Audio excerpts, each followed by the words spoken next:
السلام علیکم ورحمۃ اللہ وبرکاتہ۔ دارالعلوم دیوبند کا مقصد تاسیس۔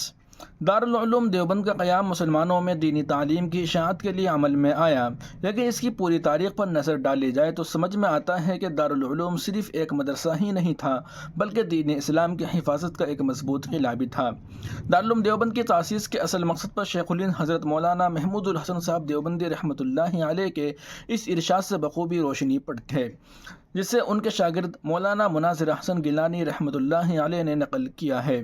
فرماتے ہیں کہ حضرت شیخ الہند نے میرے ایک سوال کے جواب میں فرمایا، دیوبند کا مدرسہ 1857 کی ناکامی کی تلافی کے لیے قائم کیا گیا تھا۔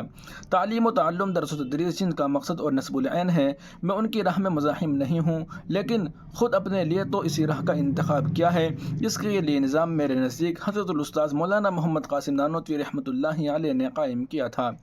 فرائض الہیہ جس حد تک بن پڑا ادا کرتا رہا، اب آخری کام رہ گیا ہے جسے آخری حد تک گزار دوں گا۔